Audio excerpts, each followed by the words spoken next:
Hello, good morning guys. Kasabong Luzon, Visayas, Mindanao. Nandito naman ako sa araw na ito, umaga na ito, magpakita prueba sample sa inyo sa aking ginamit na materialis kasi marami ang nagtatanong sa akin, nag-message sa akin sa aking Facebook account doon sa Messenger.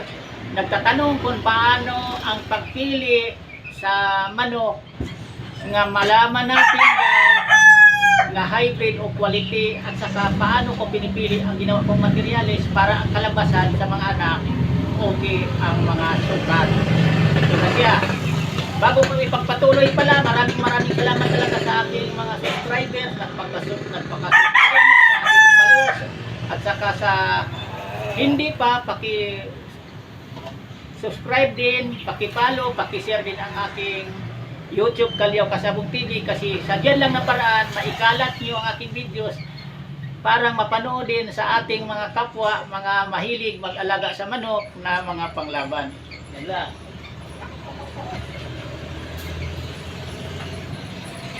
Ito na siya ang ginamit ko nga broadcast materialis. Ito siya ang pagmukha. O, pagmasdan nyo, kayo magtatanong sa akin. Isa ito siya ka Boston sweater. 2 times winner, banding ng bakbakan. 7 years old na to. 7 na taon na to mahigit sa akin. Mag 8 years old na to sa akin. Kahit tumagal ito dahil ang mga anak nito subok na may napatunayan na sa labanan lamang sa panalo kaysa talo. May natatalo man pero marami ang panalo ang resulta.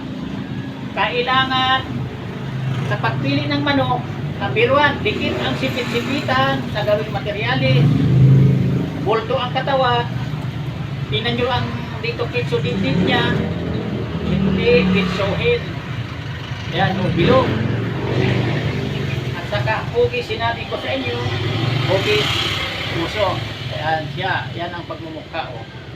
Hindi pa ito bandirado kasi di ba lumalabas ang dito niya na dalawang nakaganyan niya nga buntot. Yan siya. Sana kuha kayo o may mapulot kayong mga nagtatanong sa akin dito sa pagpili ng manok. Nagdepende na yan sa inyo kung anong gustuhin nyo na kulay sa minamanok nyo na alagaan na padamihin nyo.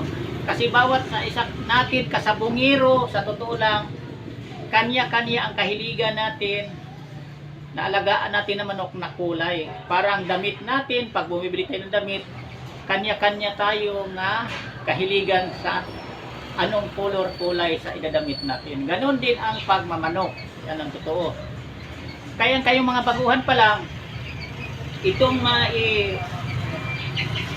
suggest ko sa inyo, ito yung advice ko sa inyo, nga kung magmamanok malang kayo magsimula pa lang, pipiliin talaga nyo ang linyada na lamang sa panalo kaysa talo at saka dikit ang sipit-sipitan talaga importante yan kasi karamihan sa nagbibig sa manok mga dikit talaga sipit-sipitan ang ginagamit na materialis kasi kung magkaanak man ito kung i-crosses magkaanak man yan kung buka man isang daliri lang o kaya wala bang isang daliri. Pinakabukang-buka na yan, yung mahigit isang daliri lang.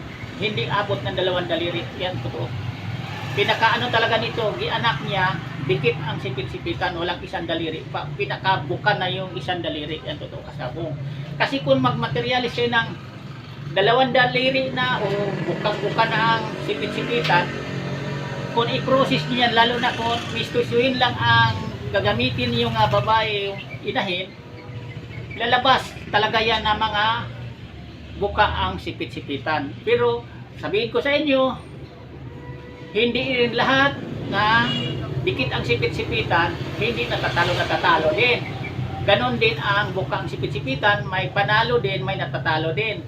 At saka, pagdating sa larangan sa sabong, wala ko quality yan kapag tinamaan, sinabi ko niyo sa inyo sa kalambutan. Ang quality lang na manok, ang advantage lang nito, bukod matibay sa sugat, pagdating sa basahan, lamang na siya at saka lalong marunong kayo magkondisyon. Kasi itong mga ganitong mga quality na manok, habang may hininga kayo ko kanayo kahit pikit na ang mata, kung makaamoy ng tukain ng pagkariya, tukain siya, gagantig tutuka yan. Habang may kunting hininga pa yan tutuka kasabong. Pero sa mga mistisuhin, kapag medyo malalim na ang sugat, kung napansin nyo yan sa labanan, tingala lang yan, kahit buhay pa hindi na tumutuka, yan tutuka kasabong. Kaya lamang na lamang talaga ang quality na manok, hybrid kung tawagin, pagdating sa basahan. Yan totoo. Yan ang experience ko sa paglaban-laban ko mismo ng manok. Kasi may manok talaga nga kahit buhay pa hindi na tumutuka. Pero dito sa mga linyada ang ginagamit kong mga anak nito, natatalo man yan, pero lumalaban talaga yan hanggang huling hininga nila. Yan totoo. Sana nasagot ko ang katanungan ng message sa akin. Marami kayo, di ko naisisahin ang pangalan nyo. Laging nag-message, kagabi din, nagtatanong sa akin. Nasa inyo na yan sa pagpili niyo sa linyada. Basta ang ma-suggest ko lang sa inyo, ma-advise ko sa inyo nga, piliin yung dikit sipit-sipitan naman. Dikit ang sipit-sipitan naman, oh. Gawin yung materialis.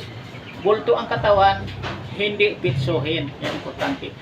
Tapos ang pagmukha, sana piliin yung hindi, yung mga malalig mukha, pati yung inahin nyo. Parang gaganda ang kalabasan sa maging mga anak niyan. Yan lang. At saka, isingit ko talaga sa inyo na ang pagmamanok, alalay lang, paglaban-laban, kung magkaroon na kayo ng mga panglaban, kung masiglakihan na yan, mga i-breed yung mga sisiw. Kasi ang sabong pahiwaga. Atin ngayon, bukas sa kanila naman. Yan ang totoo. Hindi ako dito nagkwento sa inyo nga asinso tayo biglaan sa pagmamanok. Hindi. Ang dating mayaman, mayaman na yung nagsasabong. Yan totoo. Huwag nating paniwalaan ng mga kwento-kwento lang ng mga kaibigan natin na nakarinig lang sa mga kali-kali nga si Pulano, ganito gano. Nakabili ng anong mga mansyon mo yan dahil sa pagsasabong.